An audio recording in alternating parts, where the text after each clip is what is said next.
여러분, 주변에 이런 사람 한 명쯤 있지 않나요? 학교 다닐 때 매일 붙어 다니던 절친이었는데 어느 날 갑자기 원수가 된 사람. 밥도 같이 먹고 시험지도 같이 돌려보고 비밀도 공유했는데 졸업하고 나니까 서로 칼을 겨누는 사이가 된 사람 말이에요. 미국과 이란이 딱 그 관계입니다. 지금은 지구상에서 가장 서로를 못 잡아먹어 안달인 두 나라인데 47년 전만 해도 이 두 나라는 찐친이었거든요. 얼마나 가까웠냐면 미국이 당시 자국 군대도 얼마 없던 최첨단 전투기를 이란에 수십 대나 넘겨줄 정도였습니다. 지금 그 전투기가 미국을 겨냥하고 있다는 건 나중에 이야기하고요. 도대체 뭐가 어떻게 꼬여서 형제 같던 사이가 원수 중에 원수가 됐는지 처음부터 끝까지 파헤쳐 보겠습니다. 이건 단순한 옛날 이야기가 아니에요. 이 싸움의 끝에 우리 한반도의 운명이 걸려 있을지도 모르니까요. 집중하세요. 시작하기에 앞서 딱 3초만 시간 내셔서 구독, 좋아요, 알림 설정 부탁드립니다. 이야기는 1950년대로 거슬러 올라갑니다. 지금의 이란을 떠올리면 히잡 쓴 여성들, 반미 구호, 핵 위기 같은 이미지가 먼저 떠오르잖아요. 근데 1970년대까지만 해도 이란은 중동의 리틀 아메리카였습니다. 진짜로요. 테헤란 거리에 비키니 입은 여성들이 돌아다녔고 미니스커트가 유행이었어요. 팔레비 왕조가 세속주의를 외치며 서구화에 올인했거든요.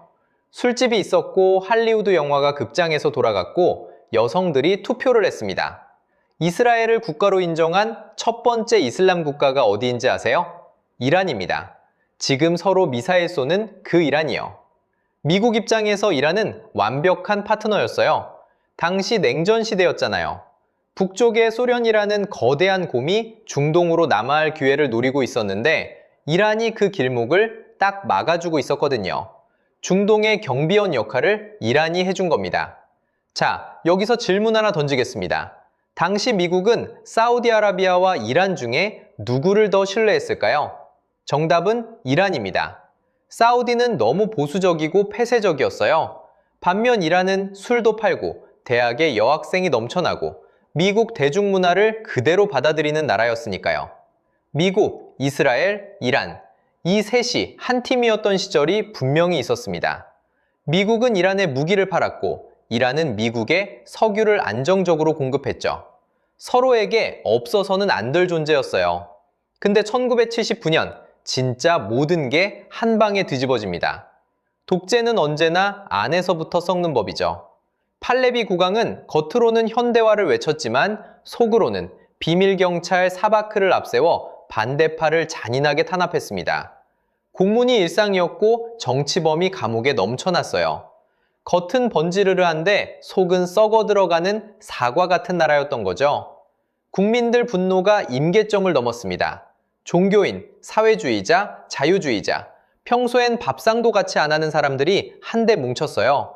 혁명이 터졌고 국왕은 해외로 도망쳤습니다. 근데 여기서 소름 돋는 반전이 나와요.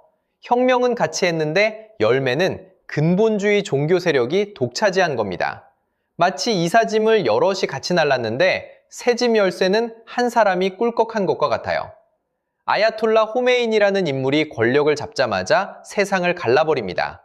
미국은 큰 악마, 이스라엘은 작은 악마. 이 한마디로 수십 년간 쌓아온 관계가 하루아침에 증발했습니다.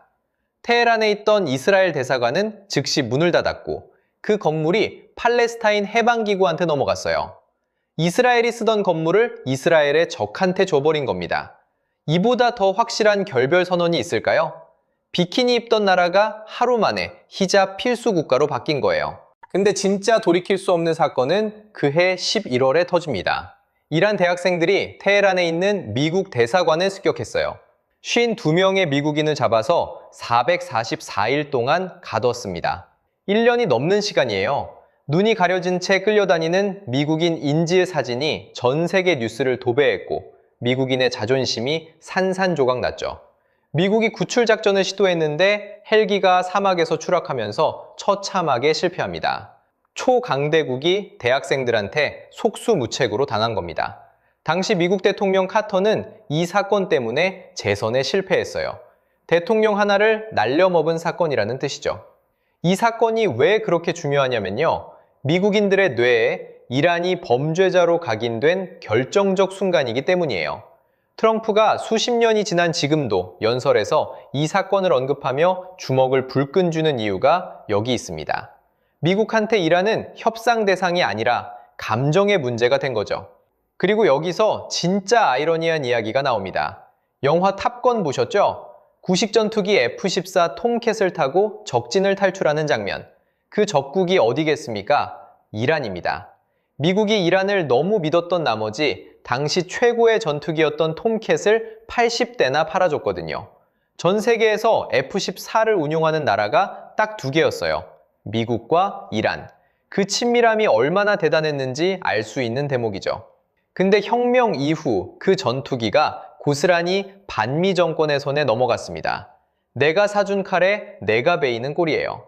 미국은 이후로 이란의 부품 공급을 완전히 끊었는데 이란은 자체 기술로 톰캣을 유지하면서 지금까지도 굴리고 있거든요. 동맹한테 최첨단 무기를 넘길 때 얼마나 신중해야 하는지 보여주는 교과서적 사례입니다. 우리나라가 K-방산을 수출할 때도 이 교훈을 절대 잊으면 안 돼요.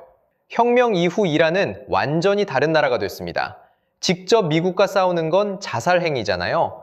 그래서 대리인을 내세우는 전략을 택했어요. 1983년 레바논에서 미 해병대 막사가 폭발합니다. 241명이 한꺼번에 목숨을 잃었어요. 배후는 이란이 키운 무장단체 헤즈볼라였습니다. 이때부터 미국은 이란을 테러 지원국으로 낙인 찍었고 이란은 헤즈볼라, 하마스, 후티 반군 같은 무장 세력을 체계적으로 키우면서 저항의 축이라는 거대한 대리전 네트워크를 완성해 갑니다. 자기는 뒤에 숨어서 앞에 세운 대리인한테 싸움을 시키는 거죠. 체스로 치면 자기는 킹 뒤에 숨어서 폰들을 전진시키는 전략이에요. 비겁하다고요? 글쎄요. 약소국이 세계 최강대국을 상대로 50년 가까이 살아남는 방법이 그리 많지는 않습니다. 실제로 이 전략은 꽤 효과적이었어요. 미국은 이란을 직접 때리기가 애매해졌거든요. 이란이 직접 공격한 게 아니라 대리인이 한 거니까 보복의 명분을 잡기가 어려운 거죠. 자, 여기서 미국이 역대급 삽질을 합니다. 2003년 이라크 전쟁이에요. 미국이 사담 후세인을 제거했을 때 세상에서 가장 크게 웃은 나라가 어디였을까요? 이란입니다. 후세인은 이란의 철천지 원수였거든요. 1980년대에 8년간 전쟁을 벌이면서 수십만 명이 죽은 사이예요.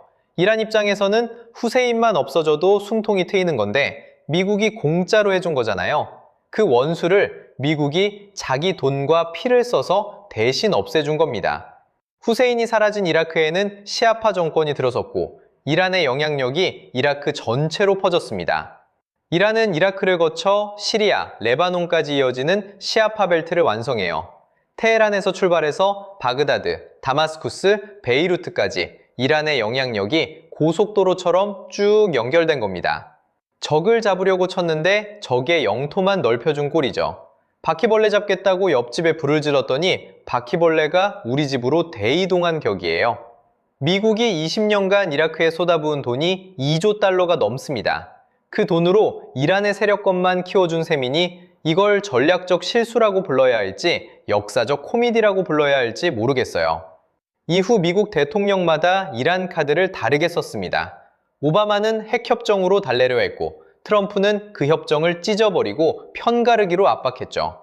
이스라엘과 아랍 국가들을 한편으로 묶는 아브라함 협정이 그 핵심이었습니다.